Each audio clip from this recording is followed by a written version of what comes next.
नमस्कार। क्या हो अगर बिहार की राजनीति के बारे में हम जो कुछ भी अब तक समझते आए हैं वो अब सच ही ना हो। 2025 के चुनाव वो सिर्फ एक नतीजा नहीं थे, बल्कि एक राजनीतिक भूकंप की तरह थे। आज हम यही समझने की कोशिश करेंगे कि बिहार में खेल के पुराने नियम कैसे टूटे और अब उनकी जगह क्या ले रहा है। चलिए इसी सवाल पर फोकस करते हैं, क्योंकि सारी कहानी की चाबी यहीं छिपी है। ये सिर्फ कोई हवाई सवाल नहीं है। हमारे पास ठोस आंकड़े हैं जो दिखा रहे हैं कि बिहार की राजनीति में सिर्फ एक छोटा मोटा बदलाव नहीं, बल्कि एक पूरी क्रांति आई है। तो देखिए, बिहार की राजनीति की जो सबसे मजबूत नींव मानी जाती थी, मुस्लिम यादव गठबंधन, वो अब पूरी तरह से दरक चुकी है। विधानसभा में इनकी हिस्सेदारी 2020 में लगभग 30% थी, जो 2025 में गिरकर सिर्फ 15% पर आ गई है। मतलब सीधे आधी। ये सिर्फ एक गिरावट नहीं है, ये एक पूरे युग का अंत है। पुराना राजनीतिक गणित अब काम नहीं कर रहा। तो चलिए सबूतों को थोड़ा और करीब से देखते हैं। आखिर ऐसा क्या दिख रहा है जिससे ये पता चलता है कि पारंपरिक जाति आधारित राजनीति अब अपनी पकड़ खो रही है। इसे समझने के लिए हमें पहले पारंपरिक पावर स्ट्रक्चर को देखना होगा। ऐतिहासिक रूप से बिहार की राजनीति पर 5 बड़े समुदायों का दबदबा रहा है। इनकी संख्या और इनकी एकजुटता ही इन्हें किंग मेकर बनाती आई थी। और ऐसा नहीं है कि सिर्फ एक गठबंधन कमजोर हुआ हो।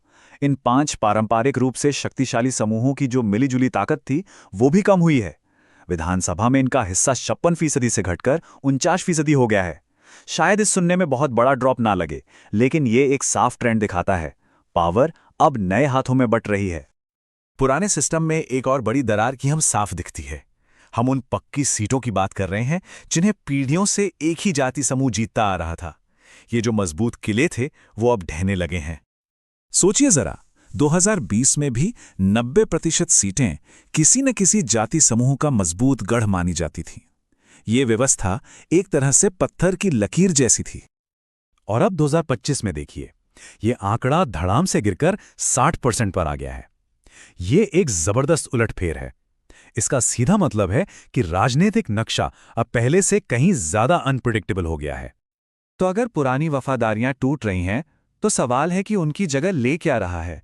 आज बिहार के वोटर्स को कौन से मुद्दे और कौन से विचार असल में प्रभावित कर रहे हैं? यही सबसे अहम सवाल है। अगर जातिगत पहचान ही इकलौता फैक्टर नहीं रहा, तो फिर वोटर का फैसला आखिर तय क्या कर रहा है? इसका जवाब 3 नए पिलर्स पर टिका है: डेवलपमेंट, रोजगार और महिलाओं का कल्याण। अब बिहार की राजनीतिक बहस इन्हीं 3 मुद्दों के इर्द गिर्द घूम रही है। और ये बदलाव क्यों आया? क्योंकि बिहार एक युवा राज्य है। यहाँ की आधी से ज्यादा आबादी 40 साल से कम उम्र की है, और इस विशाल युवा वर्ग की प्राथमिकताएं अलग हैं, और लिस्ट में सबसे ऊपर है नौकरी। पॉलिटिकल पार्टियों ने इस मैसेज को पकड़ लिया है। हर परिवार एक नौकरी जैसे चुनावी वादे ये साफ दिखाते हैं कि वो सीधे तौर पर युवाओं के इस बड़े वोट बैंक को अपनी तरफ खींचने की कोशिश कर रहे हैं।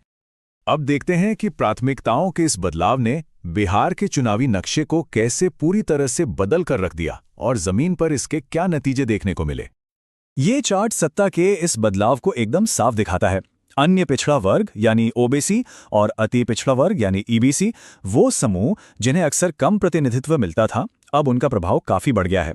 विधानसभा में अब वे 37% से ज्यादा हिस्सेदारी रखते हैं।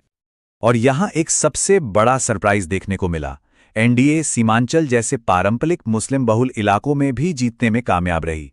ये एक साफ संकेत है कि महिलाओं के लिए कल्याणकारी योजनाओं जैसे नए मुद्दे पुराने और मजबूत वोट ब्लॉक्स को भी तोड़ सकते हैं।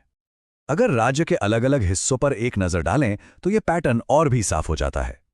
मगध भोजपुर में विकास के मुद्दे हावी रहे, सीमांचल में कल्याणकारी योजनाओं ने एनडीए को अप्रत्याशित जीत दिलाई, और मिथिलांचल में एनडीए ने अपने पारंपरिक गढ़ को और भी मजबूत कर लिया। तो इन नतीजों का भविष्य के लिए क्या मतलब है? चलिए अब आने वाले परिणामों और चुनौतियों पर एक नजर डालते हैं। 2025 के चुनावों ने कुछ दूरगामी राजनीतिक बदलावों को जन्म दिया है। एनडीए का सामाजिक आधार अब पहले से ज्यादा बड़ा और स्थिर हो गया है। राजनीतिक राजवंशों का महत्व घट रहा है, और अब सरकार पर युवाओं और सामाजिक कल्याण के मुद्दों पर फोकस करने का जबरदस्त दबाव होगा। साथ ही मुस्लिम समुदाय के राजनीतिक प्रतिनिधित्व में एक ऐतिहासिक गिरावट भी हम देख रहे हैं। लेकिन जीत अपने साथ चुनौतियां भी लाती है। नई सरकार को विकास को लेकर वोटर्स की ऊंची उम्मीदों पर खरा उतरना होगा, अपने नए और बड़े सोशल गठबंधन को एकजुट रखना होगा, और ये सब कुछ मुश्किल वित्तीय हालातों के बीच करना होगा, जबकि एक हारा हुआ लेकिन मजबूत विपक्ष खुद को फिर से तैयार कर रहा है। और हम आपको इसी एक बड़े सवाल के साथ छोड़े जा रहे हैं। क्या हम बिहार की राजनीति में एक स्थायी बदलाव देख रहे हैं, या ये एक बिल्कुल नई तरह की राजनीतिक लड़ाई का सिर्फ पहला चैप्टर है? इस सवाल का जवाब ही राज्य का भविष्य तय करेगा।